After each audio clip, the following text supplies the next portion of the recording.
Okay, before we start the video, I have a name request to one of our Merodactylists, so I'm gonna pick you. And this is a request from Project Millions, so thank you, Project Millions. And Project Millions asked to name this pterosaur that it's for some reason have a struggle to land. But he wants this name, our Merodactylus. Oh, finally, mayonnaise. So again, thank you Project Millions for the name suggestion. And guys, say hello to mayonnaise. Hello everyone, welcome back to another Jurassic World Evolution 2 video, and today we are in our AmberWoods. It is nearly finished. This took me 6 months to finish this park. It's by far my longest park. And like I said in the previous videos, I've been making parks left or right, but for some reason this park I've been lagging on it, and I think it's because I don't have a lot of ideas to go with. So I'm just winging it to get this done right away. But what am I doing right now? Well, honestly, I don't even know what I was doing. I want to build some sort of plaza, like a little food court and dinosaurs, right? Like right in the middle of it. That was my first intention. The hard part is how to do it, how to get there. So I was just messing around. I really want some sort of structure, and since we can't build our own buildings like other park building games such as Planetzoo, they do provide us with some buildings. So I'm just using this innovative center just because it's a building that I felt like it makes sense for what I'm trying to do. I also want some sort of food court, some sort of restaurant. So I did plant just a restaurant somewhere there, somewhere in the middle. And then right in the side is going to be our dinosaurs that our guests would actually look and enjoy while they're having breakfast or lunch. And the dinosaurs I choose are, what are they? Dracorex and Hauyangosaurus. Yeah, random dinosaurs. I just wanted a dinosaur. I also wanted a fountain too, but the fountain wouldn't fit in that little square, so I kind of added.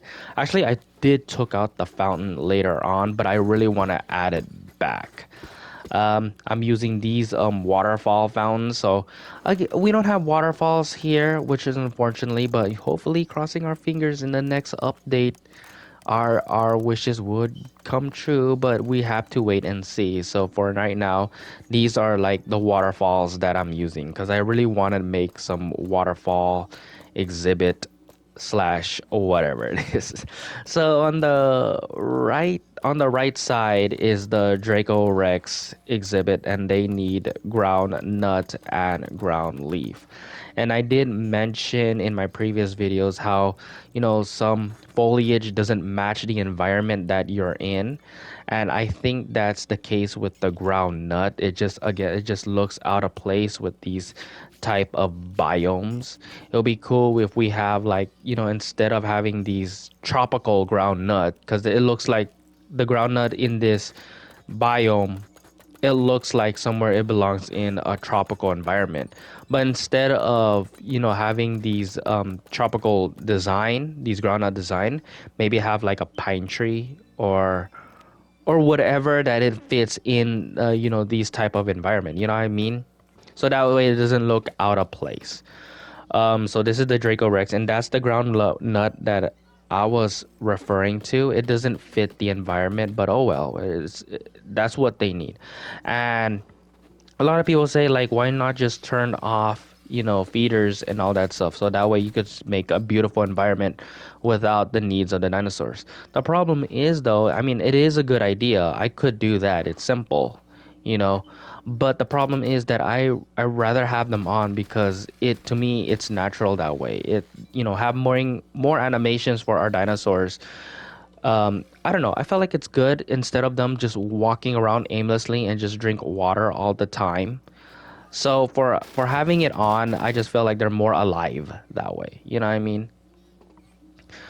So yeah, so one I don't know why the my dinosaurs are trying to escape when I'm building this, and they're not. They're not really trying to escape. Like I don't know if you see in the time lapse because it's going way, way, way too fast. But one of my Merodactylis was trying to escape or threatening to escape. But once I went to their little habitat, they're fine. They're just sleeping. They're not trying to break the aviary or anything. So I don't know. See, there he goes. The little icon on top. It keeps showing up. Oh, and this is not the Merodactylus, but the Merodactylus was one of the problem. So my Pachycephalosaurus did escape because I did took off the invisible fence just a little bit because I just want to place some rocks, and you can see there's a lot of rocks. And then I added the invisible fence right now. Um, but yeah. So this is the Hauyangosaurus. Actually, I do like the ground leaf, and it kind of did fit the environment here. It didn't stick out like a sore thumb. So, the ground leaf it does kind of fit, but like I said, like having different type of foliage. I mean, having the foliage, but it kind of fits the environment. That's basically what I'm asking. Um, yeah, almost done here. I still don't know what to call it. It's kind of weird looking thing. But trying to make it different here, trying to make it stand out like the rest of the habitat. Oh, and by the way, the Amber Woods. The first initial thought about this is that it's a national wildlife where it's supposed to be wild dinosaurs roaming, but we get to see it like Yellowstone National Park. It went that way until it went a little bit ridiculous at the end. But yeah, this is the building, and I think this is the last showcase until we do the full tour. So yeah. Oh, the time is about to end, and I'll see you in game. About this habitat, we'll bring in our dinosaurs. Hello, everyone. Welcome back to in game, and we're going to show you the habitat or whatever you want to call it. I still don't have a name for it.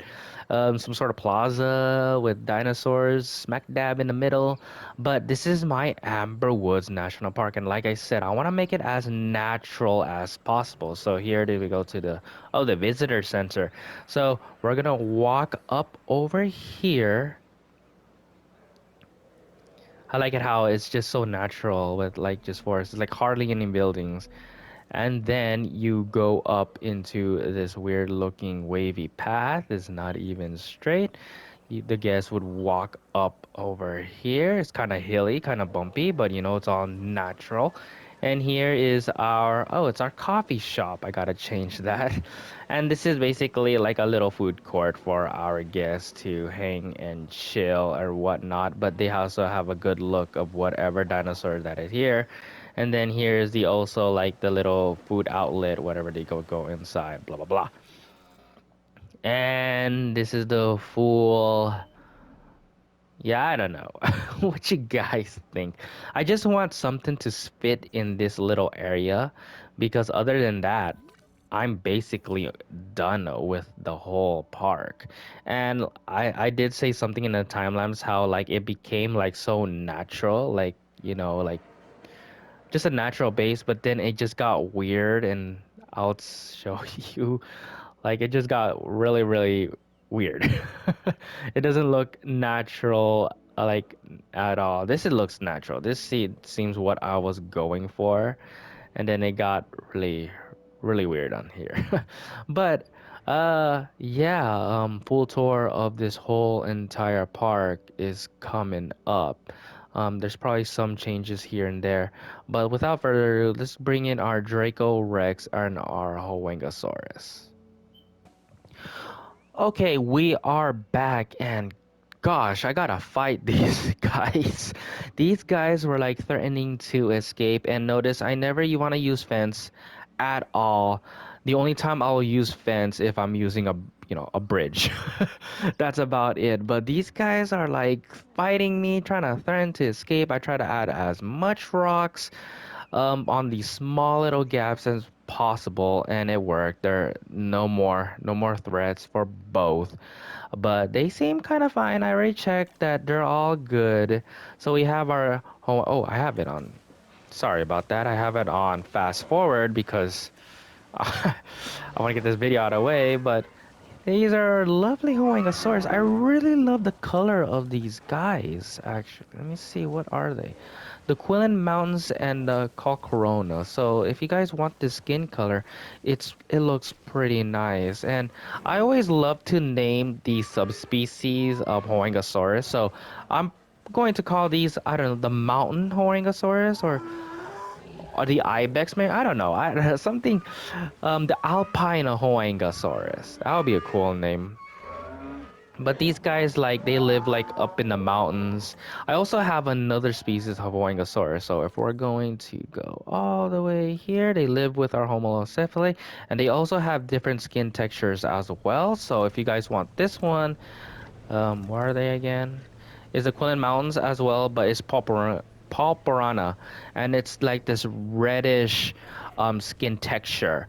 Could I have another there? So, and again, I like to call these subspecies since they have different type of colors. I don't know what to call these. The red back Hoangosaurus. Just so I could differentiate them with these type of species. But anyways, we'll go all the way right here. So that's our Hoangosaurus, and it's perfect. They love it. So again, like guests can actually walk. There's a gap there, but I don't know. It doesn't look like they're threatening to escape. So let's go in first person. Hopefully the planters are not too big because people are very small in this game for some reason. I have never seen a huge planter that is like oversized an adult human. But you can see it right there. And then they could go to the other side and they could see our Dracorex. So let's go ahead and see our Dracorex. Where are they? Perfect! They're in the viewing gallery. So we could go ahead and look at the viewing gallery. I add all of their resources right next to the viewing gallery so that way guests can actually see them. So these are our Dracorex. And these guys are more of a problem. But yeah, they barely made it, but it looks like they need more ground leaf in a bit. But I'm not gonna add any more. I feel like it's already, all over the place. The skin color is Death Valley Rana. Not one of my favorite skin color. I could have picked a better one, but they love it so far, and this is their environment. Yeah, there it is, guys. Oh, and I'm gonna have more DLC idea videos in the future. So don't worry, guys, because I noticed that that's my highest subscriber count and views is my DLC videos. So don't worry, we're gonna have more. I already planned the next one. The reason why it's take longer than my other videos is because yeah, it does take longer to to make than my speed builds. But I'm hoping you guys like my park buildings as well. But we're gonna have more DLC ideas, guys. Don't worry about it. Actually, I'm probably gonna have the DLC ideas right after the whatever is gonna come out in the 29th. Just because whatever it is there, I'm not gonna repeat myself just in case if that thing, whatever free update that happened, and then that way the video that I'm going to post is basically irrelevant. So maybe the next DLC idea video is going to come out possibly on Wednesday or on Tuesday. Hello, buddy. Hi. Look at that.